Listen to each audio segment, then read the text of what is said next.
موسم کی خرابی تھی اور اس خرابی کے باعث یہاں پر جسمانی لنگر کا اہتمام تو ہو گیا، لیکن جو روحانی یا علمی لنگر آپ کو دیا جاتا ہے اس سے آپ لوگ محروم رہ گئے۔ تو میں کل کے دن کی مناسبت سے مختصر سی بات آپ کے گوش گزار کروں گا کہ کل 19 رمضان تھا، اور 19 رمضان بھی ماضی کی بڑی تلخ حقیقت کے ساتھ منسوب ہے کہ جس ہستی کو اللہ کے حبیب نے اپنا بھائی کا،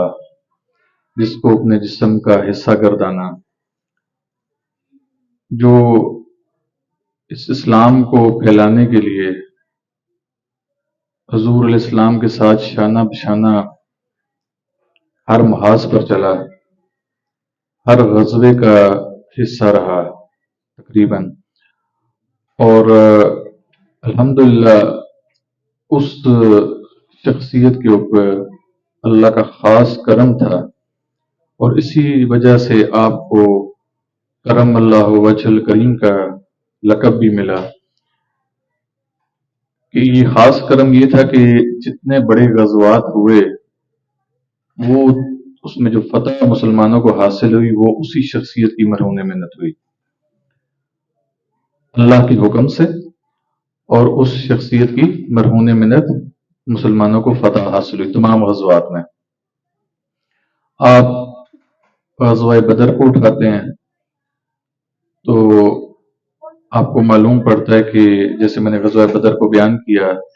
17ویں رمضان کہ ٹوٹل 70 کفار مارے گئے،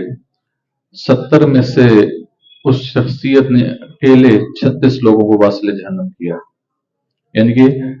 50% سے زیادہ، آدھے سے زیادہ لوگوں کو مارنے والی وہ اکیلی ذات تھی۔ اگر آپ احد کا میدان دیکھیں گے تو احد کے میدان میں جب تمام لوگ حضور علیہ السلام کو چھوڑ کر چلے گئے، کیونکہ ان کے علم میں یہ لایا گیا کہ حضور علیہ السلام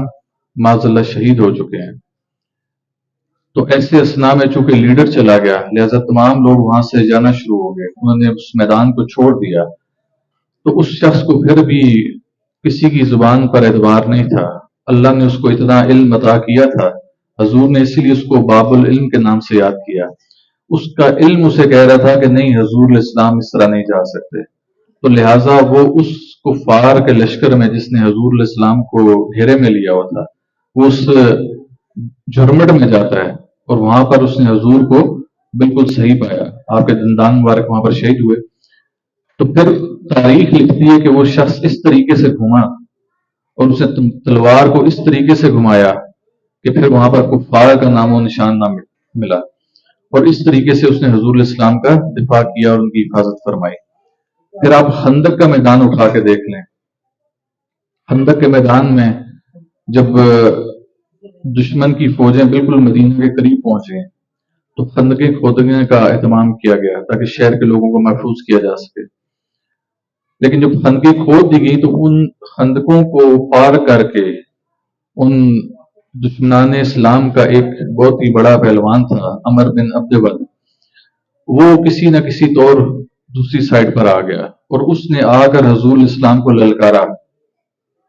کہ اپنی طرف سے کوئی میرے مقابلے میں بندہ بھیجو۔ تو حضور علیہ السلام نے جتنے بھی لوگ موجود تھے، ابھی آپ ان چیزوں پہ غور کیجیے گا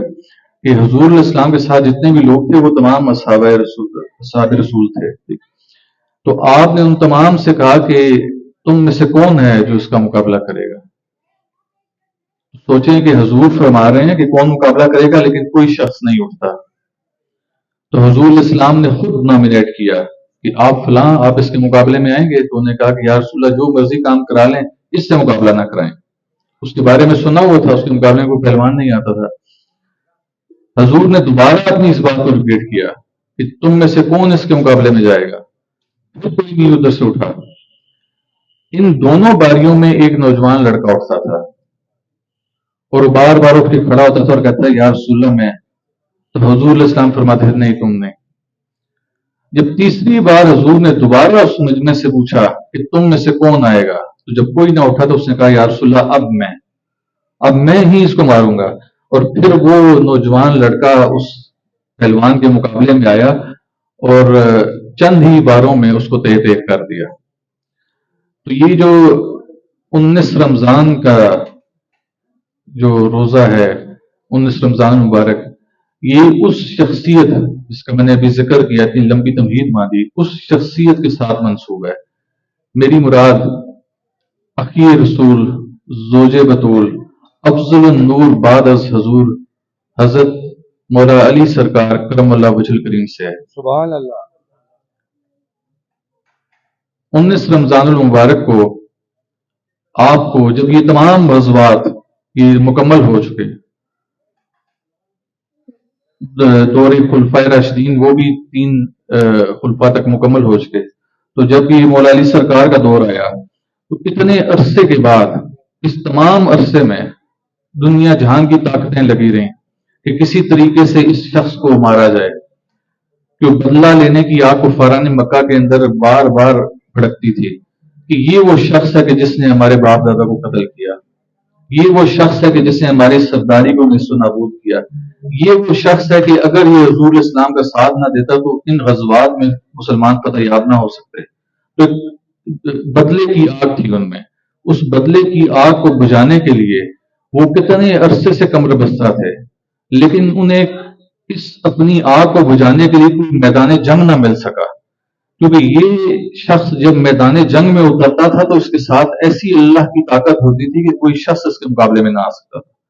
لڑنے میں اتنا مشاق تھا کہ اس کے اوپر اگر 100 کا جتھا بھی پل پڑے تو یہ ان میں بھی بھاری تھا. اسی لیے اس ہستی کو مشکل کشا شیر خدا کا لقب دیا گیا. سبحان اللہ. وہ واقعی میں خدا کا شیر تھا جس کو سرداران عرب لگے رہے لیکن کسی میدان میں مات نہیں دے سکے، اس کو کسی میدان میں اس کا قلع کما نہیں کر سکے. تو آخری ان کے پاس جو حربہ تھا